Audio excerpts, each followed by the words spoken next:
Bueno, muchas gracias por esta invitación tan especial. Estoy muy contento. Desde que llegué a Buenos Aires me pregunto, ¿dónde está la gente negra? ¿Dónde están los negros?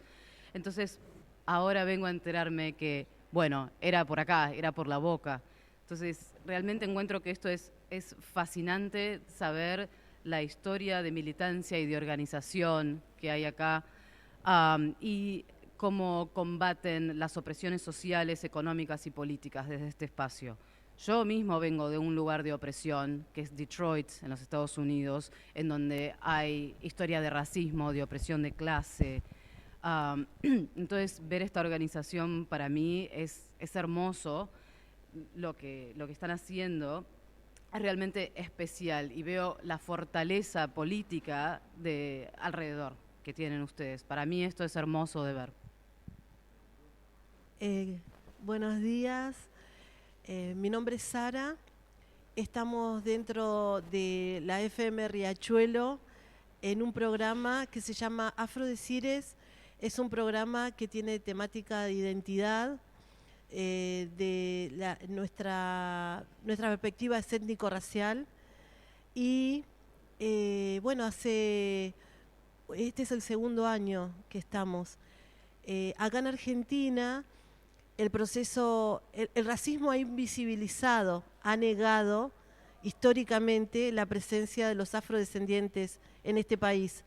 Además de haber un plan sistemático de invisibilización, también hubo un genocidio sobre la población afrodescendiente. De esos descendientes, de esas esclavizadas, de la trata esclavista, descendemos nosotras, que somos del otro lado del Río de la Plata. El proceso de mestizaje también ha intentado invisibilizar a la población afrodescendiente, pero acá estamos dando pelea, batalla, en una radio, en un espacio radial, que es un espacio que revaloriza la voz del barrio en forma comunitaria y donde nosotros agregamos la comunicación con identidad. Bueno, lo que están diciendo es algo realmente preciado y precioso para mí. Pareciera que en América, en las Américas, en Argentina, tanto como en los Estados Unidos o en Cuba, tienen todos estos lugares tres cosas en común. La primera es el genocidio en contra de la población indígena, la segunda es el robo de tierras con el colonialismo y la tercera la esclavitud, que es así como llegaron los africanos a estas partes. Así que estoy muy contento de conocerlas ustedes y de saber lo que están haciendo. Quiero saber más.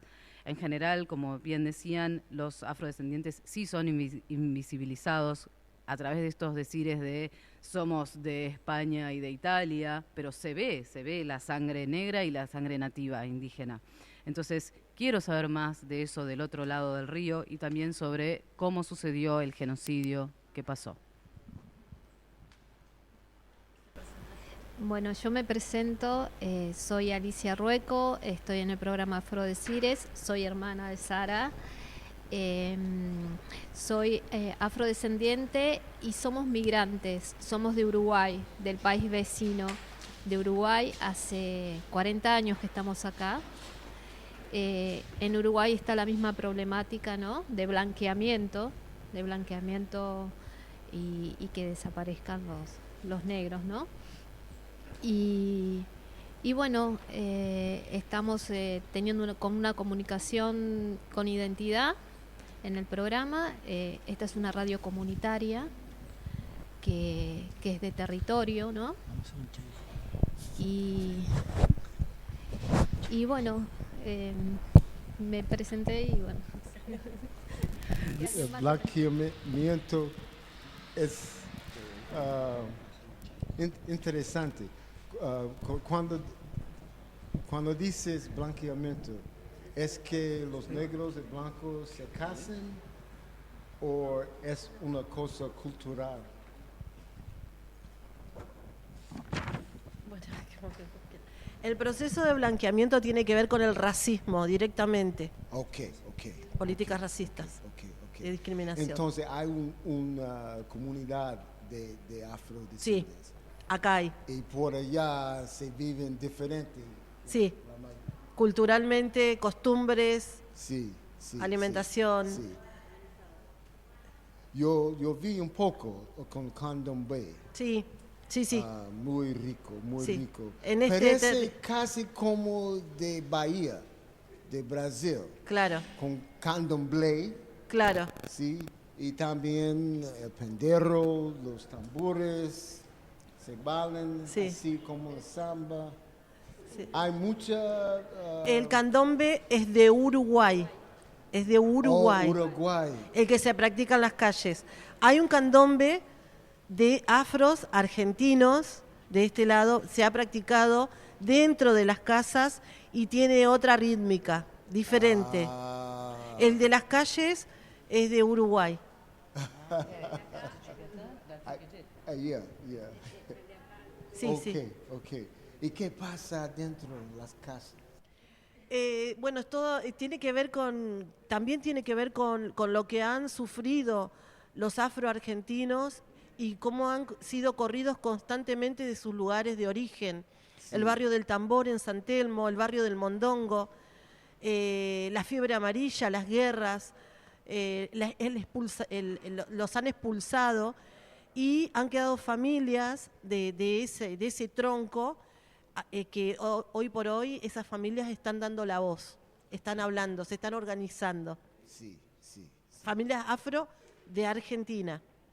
Ok. Aunque somos del mismo extracto de lo que fue la colonia en el Río de la Plata, Sí. somos del lado uruguayo y del lado argentino. Nosotros decimos que vinimos en el mismo barco. Nos trajeron en el mismo barco.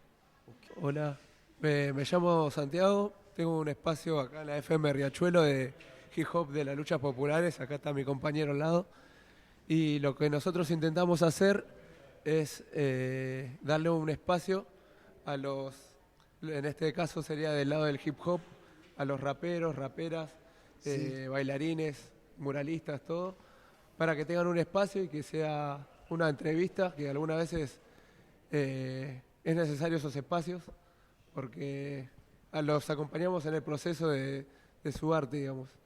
Y nada, para que se sientan un poco especial también por ahí.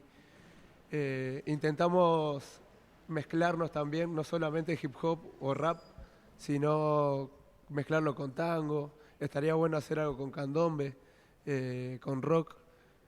Bueno, justamente estamos organizando una fechita acá en La Boca para mezclar tango y hip hop. Okay. Si seguís estando, estás invitado. No, te quedás. Y eso, intentamos más que nada que los pibes, las pibas del barrio, y no solamente de La Boca, sino en general, le brindamos una entrevista, un espacio y que sean escuchados acá en la radio. Okay. Oh, wow. Bueno, justo ayer fui a ver tango y fue muy interesante, es algo que nunca había visto algo así, pero me dio la sensación de que era como para cierta clase social, no me parecía gente de clase trabajadora, más bien gente de clase media y eurocentrista un poco. Igualmente me pareció fascinante porque jugaban con el tema del género, había mujeres bailando entre mujeres, o sea, igual me pareció muy interesante, fascinante y muy, muy lindo, pero me interesaría saber cómo mezclarían el hip hop y el tango, cómo se mezclarían esos dos, porque la actitud del tango es así como medio elegante y la del hip hop es como descontracturada y más como fuerte, como de otra manera, ¿no? Entonces me pregunto, como, ¿quién los mezclaría? ¿Cómo harían eso? Antes que nada, Perdón. Y agregó, no sé si sueno ignorante con esta pregunta, pero... con el tema del tango, si bien es muy elegante y es lo que, digamos, los turistas es lo que quieren ver, hay muchos lugares donde va gente que no necesariamente es de una clase alta. Yo voy a lugares donde se baila milonga y veo muchos pibes, gente que no es de tan estatus social. ¿Y cómo lo combinaríamos? Yo hago un poco de beatbox, que sería un poco así. La idea es mezclar esto con un ¿Y poco... se vale con eso? Y pues, sí, y también bailarlo también. Y nada, intentar hacer una mezcla. Tengo una compañera que me mezcló el baile de tango con lo que es los pasos de breakdance. Se puede combinar, hay que tener ingenio, pero sí se puede. Y nada, como te digo, también estaría bueno hacer una combinación con todo. Que el hip hop no se quede solo como esa cultura de solo raperos, raperas, sino que se expanda más. Pero se puede. Y si querés saber cómo lo vamos a hacer, quédate hasta el viernes. I think I have it. Hay un milonga aquí en la boca. Sí. Muchas. Ayer buscamos muchas y no encontrábamos ni... Ah, Fuimos a una en Boedo. Oh. la próxima vez yo voy a verlo. Hoy se va. Sí. Con ella organizaríamos el evento, digamos. Me voy hoy. Qué lástima. No.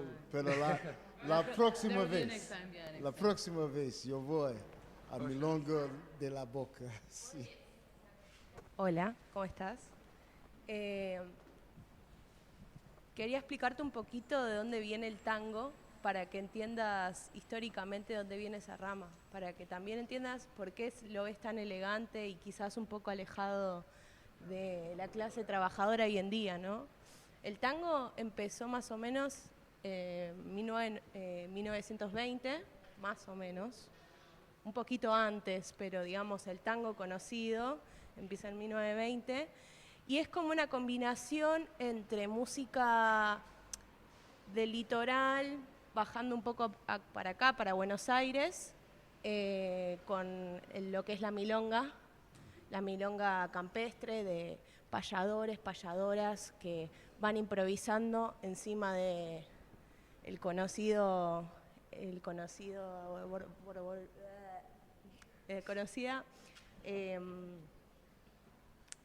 ritmo de milonga más campestre, y después eso se va mezclando con la cultura más afro de acá, la cultura candombera, se mezcla también con nuestra cultura también heredada de los europeos, de las conformaciones más de orquesta, y eso se combina y se forma el tango, digamos. Y parece elegante porque en esa época la gente se vestía formal, era algo que se estilaba, había muchos músicos y músicas de oficio que tocaban tango en las calles, era como un género bastante popular en ese momento. Muchos de nuestros abuelos y abuelas se conocieron en las milongas, viendo a los maestros, a Pugliese, a Troilo. Y bueno, después eso va quedando más viejo dentro de nuestra música popular, porque bueno, viene mucha influencia de la globalización. ¿Qué? Los golpes de Estado, que también prohibieron mucho el tango. Me voy a sentar acá con la China, que también es tanguera. Y bueno, después de todo ese proceso de globalización, donde empieza a aparecer el jazz, empiezan a aparecer otros géneros, como el rock también, que es una combinación entre nuestra música popular y la música de otro lado. Y bueno, eso se va quedando un poco en el pasado, pero hoy en día hay un montón de gente que está tomando el tango y está haciendo cosas piolas, está tratando de llevarlo también al lado más popular, aunque es difícil porque, bueno, los pibes de hoy en día escuchan hip hop o escuchan cumbia, reggaetón. Hay, digamos, como en ese sentido, una gran campaña de sacar nuestra música popular nacional, el folclore, el tango, bueno, muchas variaciones dentro de esos ritmos. Entonces, nada, hoy quizás queda un poco alejado de la gente, pero en realidad es nuestra música popular más nacional y es un deber que tenemos también de rescatarla y de traerla un poco para lo popular, ¿no? Bueno, mucho gusto, mi nombre es Irina, soy de Ritmo de Militancia, es un programa que funciona acá en la FM Riachuelo, donde tratamos más que nada temáticas culturales y sobre el feminismo. En lo cultural también hablamos mucho del tango. Bueno, ella estuvo, Sofi, un par de años en este programa. Las dos también hacemos tango. Ella es cantante, yo soy violinista. Y bueno, la verdad es que si vamos a hablar un poquito del tango, es un poco lo que han dicho acá los compañeros y la compañera. En eso estoy muy de acuerdo. Y bueno, rescatar que para nosotros tiene un valor muy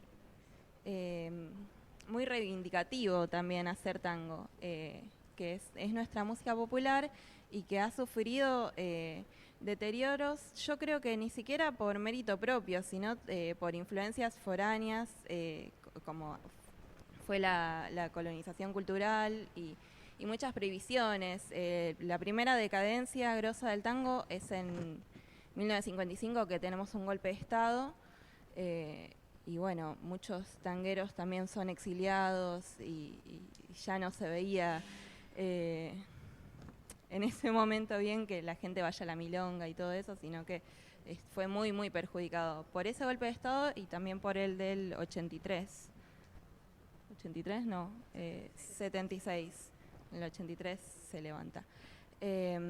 Así que bueno, eso. Y sin embargo, sí ha sobrevivido un pseudo tango que nosotros le decimos for sport, que es para turistas, es el que se vende en la casa de tango para que vengan los europeos, básicamente, y consuman una fantasía de tango, que es un poco lejana a lo que quizás representa para nosotros.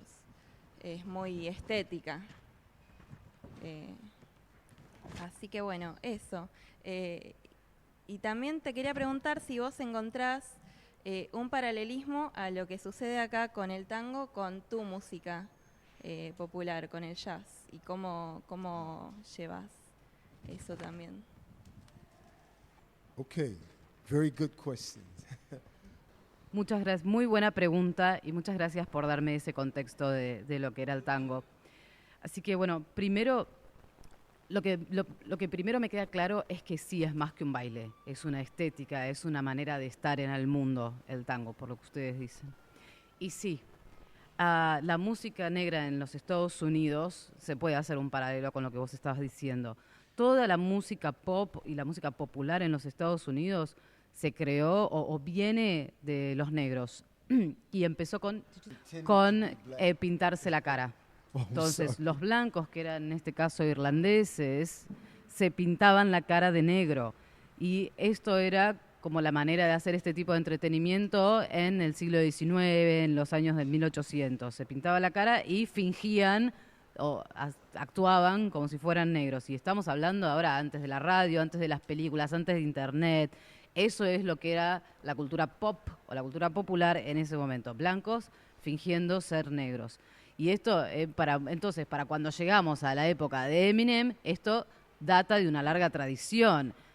Lo único que ahora Eminem no se pinta la cara, pero es lo mismo. Entonces, es un blanco queriendo ser negro. Y en Estados Unidos les encantan, aman la música negra, pero no a la gente negra. Siempre todo es mejor cuando los blancos lo hacen. Entonces sabemos que el rey del blues, el rey del jazz, el rey del soul, son todos blancos, ¿sí? Entonces los intentan negar. Y después así también se exporta. No siempre pasa que, bueno, la cuestión es que la mirada europea es la que dictamina cuánto uno va a pagar por ese arte, ¿sí? Y por ese entretenimiento. Por ejemplo, así fue que el gangsta rap se exportó para todos lados. ¿Por qué? Porque esa era la narrativa que vendía, la narrativa que les gustaba, el tema de criminalizar a los negros. Entonces, iba bien. Esto como que minimiza la creatividad y lo que hacen los negros. Todo está filtrado por la mirada del blanco. Muchas gracias. De nada. Muy cierto. En Uruguay, en las manifestaciones de candombe, de las primeras manifestaciones del candombe, se llaman llamadas, porque los negros se juntaban en las esquinas a tocar el tambor y con el tambor hacían la llamada para que las otras personas negras fueran a la danza y a seguir tocando alrededor del fuego. Cuando el candombe sale al desfile de las calles a mostrar en un paso, digamos, de mayor mediatez, no sé cómo se dice, más mediático, los blancos se pintan el rostro con corcho quemado. Si alguien le puede explicar qué es corcho quemado. Sí. Corcho quemado para ennegrecerse. Eso se llaman lubolos en Uruguay, lubolos. Son los blancos haciendo candombe con el rostro pintado. Esa acción racista sigue existiendo en los 25 de mayo, que es una fecha reivindicativa en Argentina, y a los niños les pintan la cara con corcho quemado para parodiar a los negros esclavizados en una fiesta de la colonia, siendo felices hoy día, hasta hoy día. But did you get the corcho quemado part? They painting with chalk? No, with the corks of wine bottles. Burnt cork. Yeah. Lo mismo en minstrelsy, lo mismo. Lo mismo. Quema, sí. Quería agregar sobre el tango, que el tango se bailaba primero entre hombres. Sí. En los lugares no podían entrar las mujeres y bailaban entre hombres.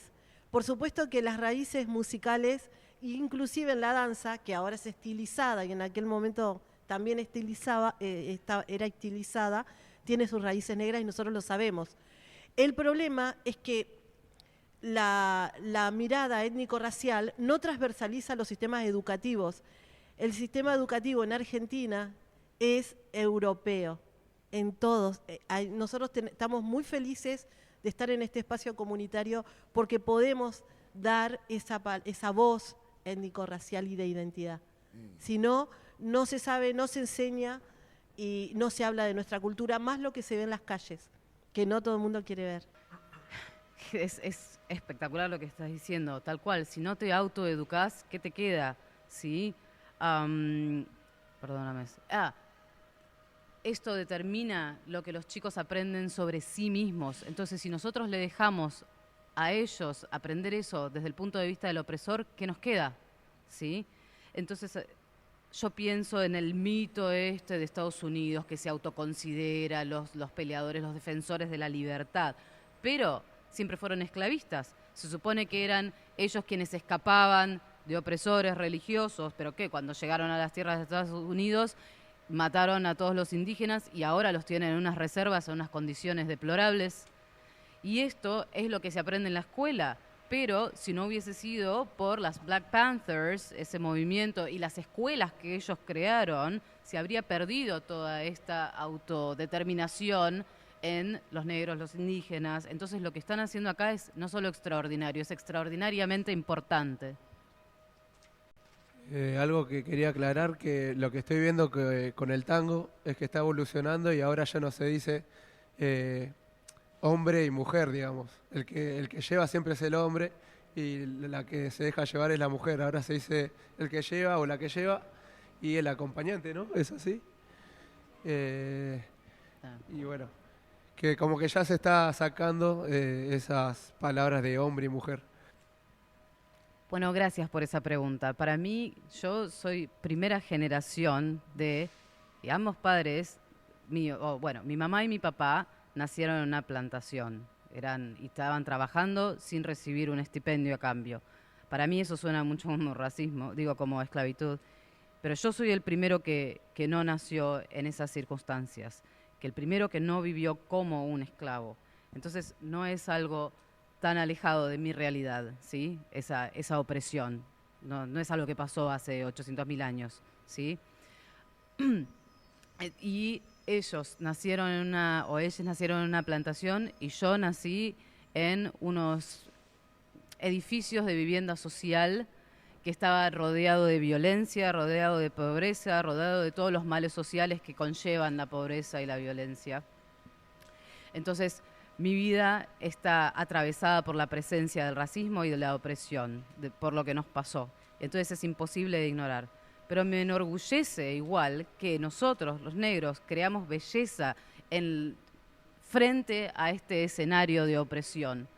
¿sí? Y estamos siempre en contacto con la humanidad, con nuestra humanidad.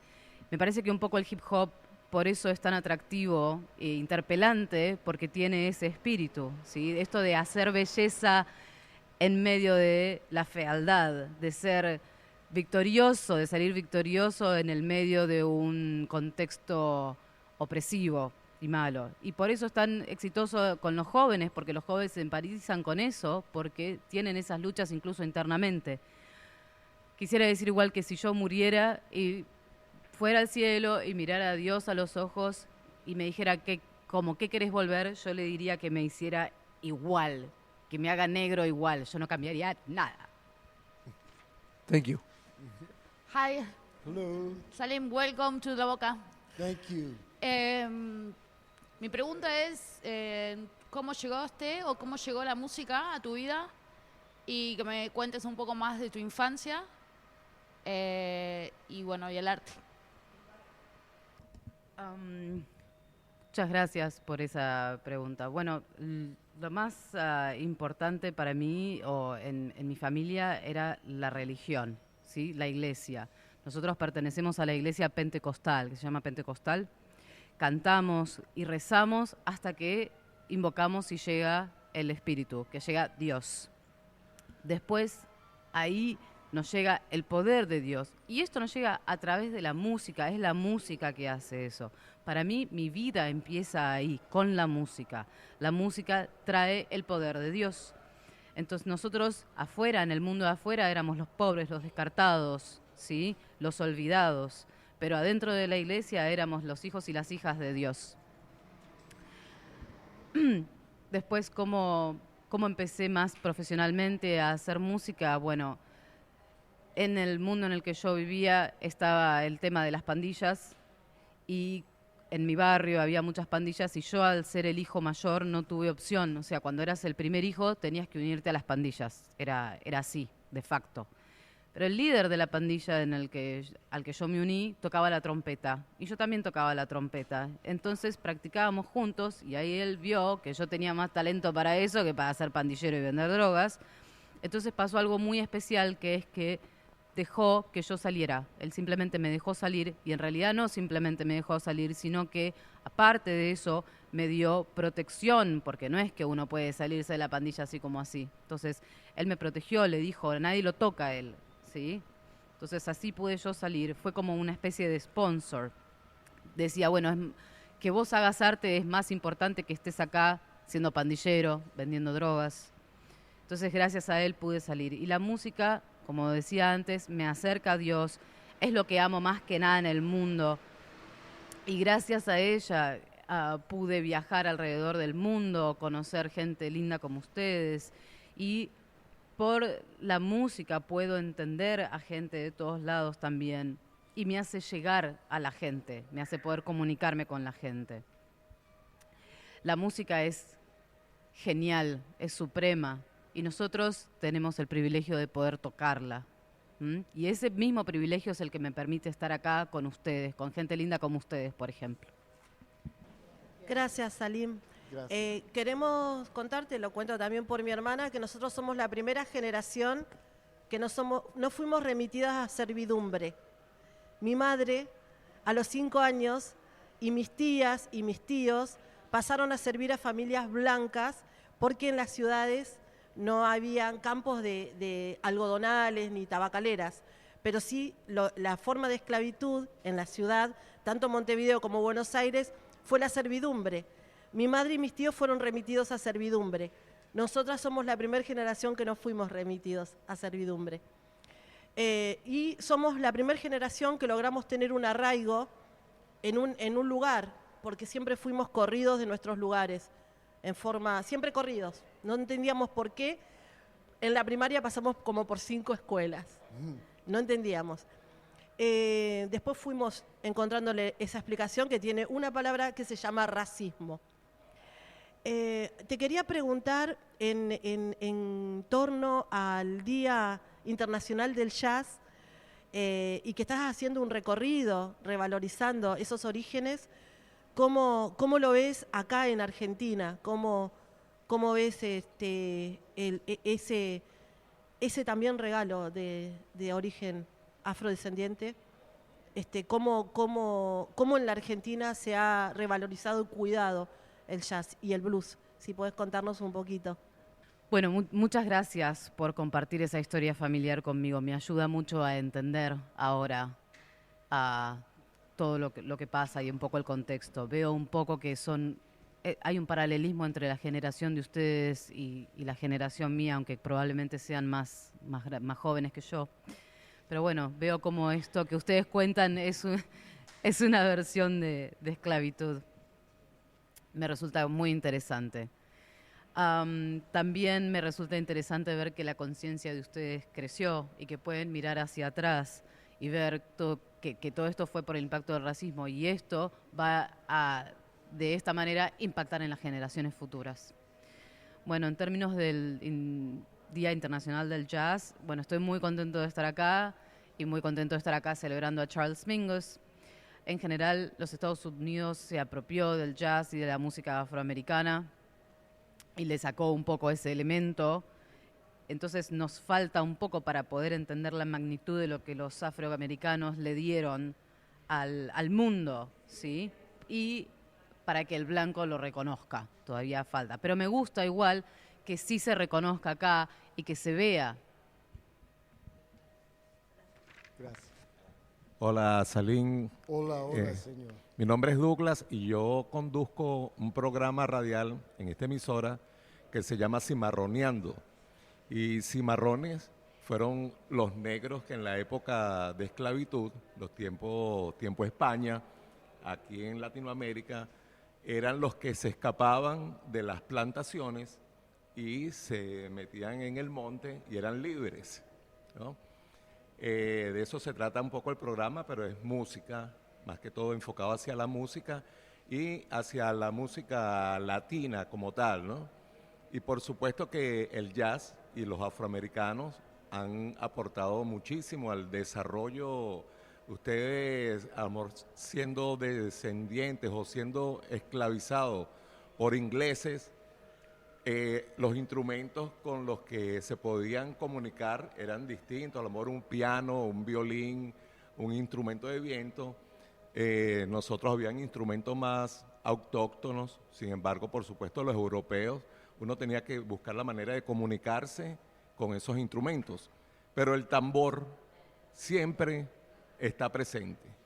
El tambor siempre está presente fusionando esos ritmos europeos con los autóctonos, ¿no? Y los que nos trajeron los negros esclavos a América. Entonces, un poquito, y tengo entendido que vives ahora en Sudáfrica, ¿o no? Vives en Sudáfrica y pienso que a lo mejor es buscando también esa raíz de la música, de tus orígenes. Creo que a todos nos marcó la serie Raíces de Arthur Bailey, Kunta Kinte, que cuando la pasaron en los años 70 nos sentimos identificados con la vida de Kunta Kinte, porque en cierto modo es el mismo origen, ¿no? Entonces, bueno, la música, África y los que has conocido de Latinoamérica, Ochun, sé que es importante para ti y para nosotros también, más que todos los del Caribe. Entonces, que hagas un poquito de reflexión de África, Sudáfrica, lo que es Nigeria actualmente, los orichas y la música. Bueno, muchas gracias por esa hermosa presentación y por tu pregunta. Sí, el tambor es el instrumento más importante en todas las culturas del mundo, lo tienen. Quizás viene segundo después de la voz. Y se puede aprender de una cultura por la manera en la que utilizan el tambor. En Estados Unidos es un poco distinto de Latinoamérica porque hubo una rebelión en los años 1700, una rebelión de esclavos. Los esclavos ganaron y después de eso entonces hubo un cambio en las leyes para que esto no volviera a pasar. Lo que sucedía era que había mayor número de personas negras que de blancas, entonces empezaron a regular eso y decían, no puede haber más de 10 negros juntos sin la presencia de por lo menos una persona blanca. Entonces había X cantidad de personas blancas por una regulación, cada tantas personas negras. Entonces, no se podía ni siquiera practicar la religión de los afroamericanos, no podíamos hablar la lengua, no podíamos tampoco tocar los tambores. Todo eso se había prohibido, todo eso era ilegal en ese momento. Y esas eran las herramientas que utilizaban los esclavos para organizarse. Entonces, claro, decidieron no más de esto y todo eso se volvió ilegal y prohibido. Entonces, de esa manera también hubo una interrupción en la continuación de la tradición del tambor, porque no lo podían tocar más. Pero bueno, siempre hay ideas, siempre hay cosas nuevas. Entonces, en Estados Unidos crearon la batería, lo que hoy conocemos como las baterías. Eso sería la adaptación, la continuación de lo que es el ritmo africano, el tambor africano. Porque allá en ese momento se comunicaban con las manos. En África Occidental la manera de comunicarse era a través del tambor. Entonces estaba prohibido. Pero así entonces vino hacia la batería. Con respecto al jazz, tiene una tradición musical, pero también una tradición intelectual. Los blancos se creen que son superiores, que son más inteligentes, pero entonces querían reclamar esta tradición como propia. Pero en el jazz los líderes son negros, entonces los blancos copian a los negros. Eso no es nada, para nada inusual. Todos venimos de África, ustedes y yo, pero también toda la humanidad viene de África, ¿sí? Por eso los negros somos importantes, porque estamos en el mundo. ¿Y por qué estamos en el mundo, Doug? A través de la esclavitud, en el Océano Atlántico. Sin el Océano Atlántico y esta comercialización, no estaríamos acá. Entonces le debemos nuestro propio origen a este terrible holocausto que pasó contra la población africana. Y es importante estar en contacto con estos orígenes, incluso por la salud mental propia nuestra. Es importante saber de dónde venimos. Yo, como mencionaba, sí soy un hijo de Oyón, es muy importante. En distintos lugares la religión que yo practico tiene distintos nombres. En algunos lugares se llama santería, en Haití se llama vudú, en Brasil se llama candombe. Hay distintas expresiones de esta religión en distintos lugares.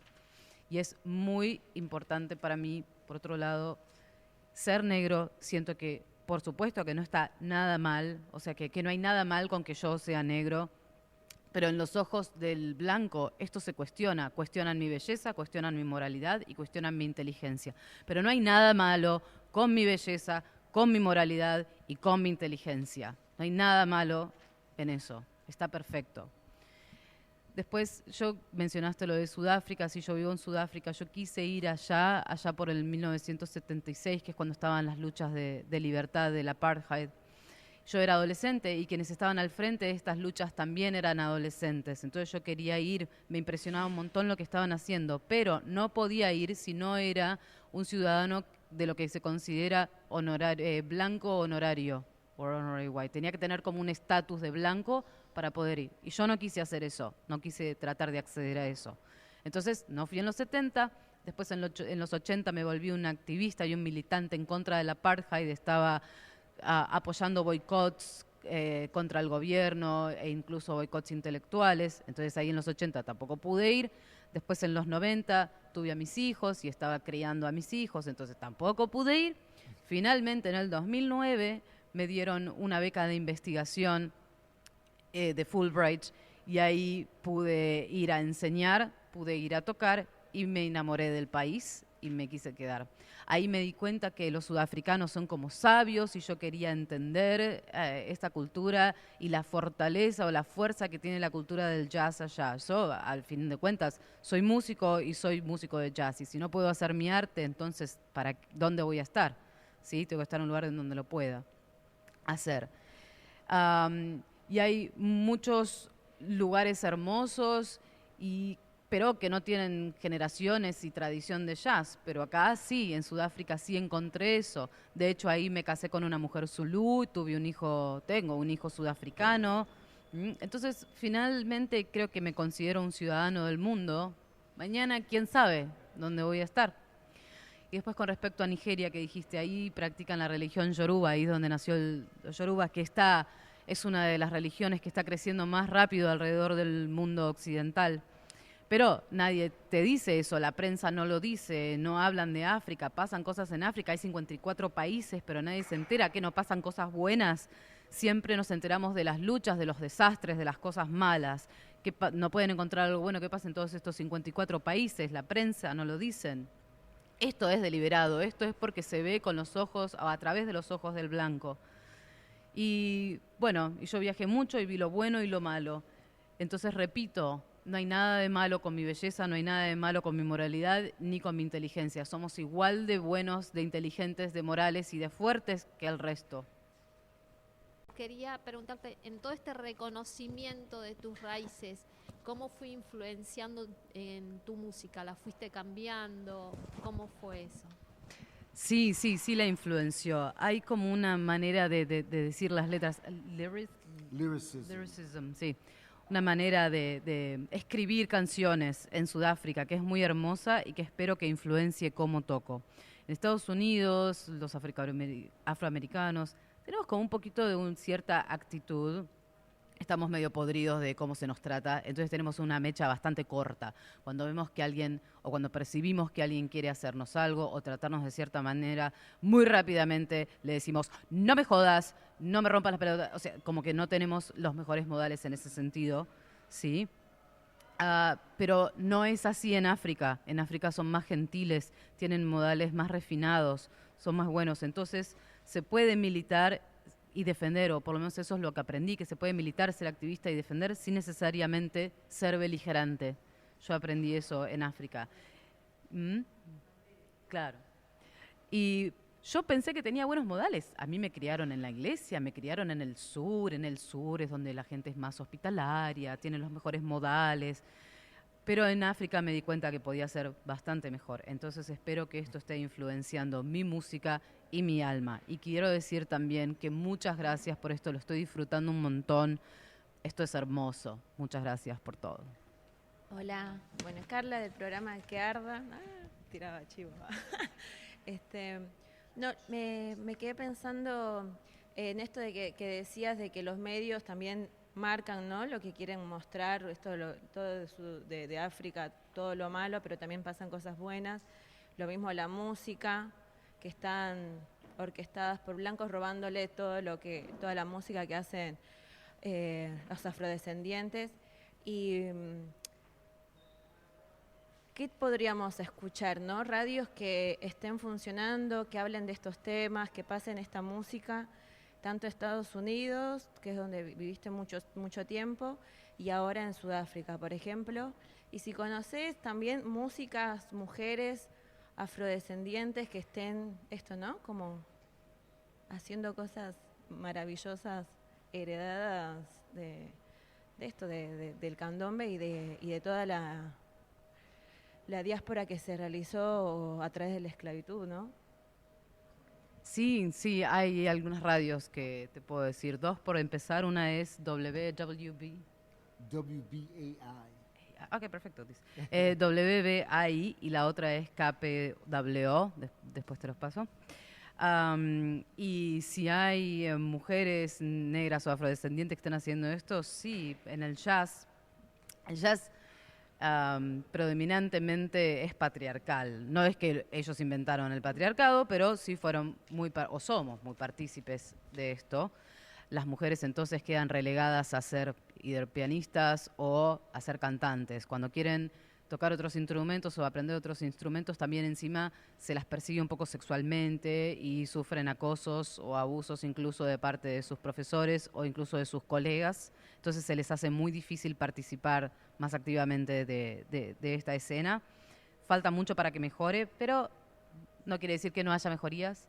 En la Escuela de Música de Berkeley, que está en el oeste de los Estados Unidos, hay una gran baterista o percusionista, mujer de jazz, que se llama Lynn Carrington, y ella encima construyó un instituto de género de jazz para abolir el patriarcado dentro del jazz, y eso merece que le prestemos bastante atención, tendríamos que seguirlo un poquito.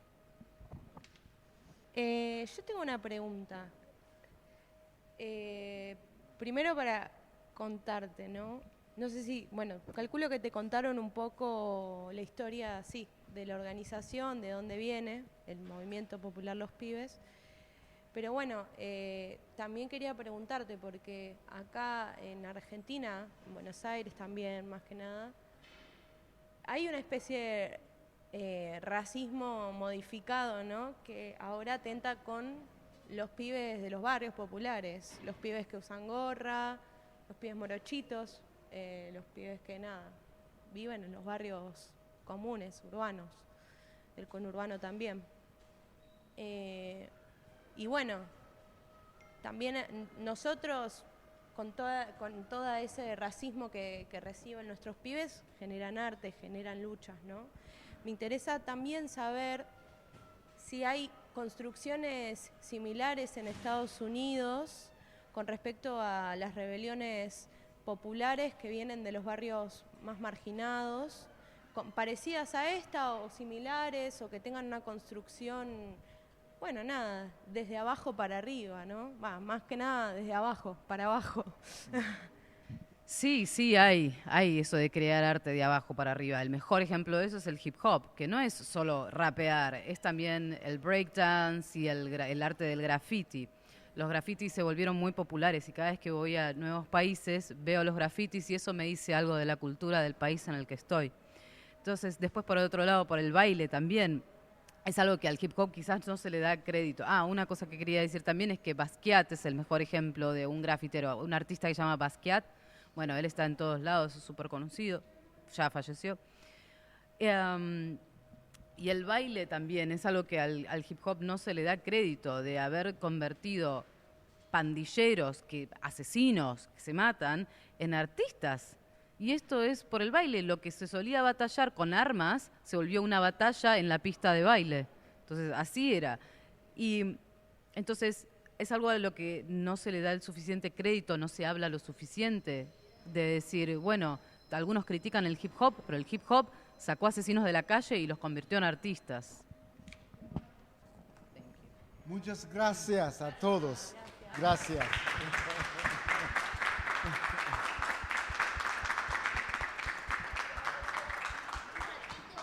Ok, ¿puedo empezar? Sí, okay.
Muchas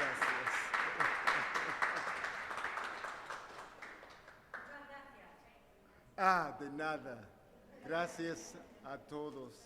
Gracias. Adiós. Sí.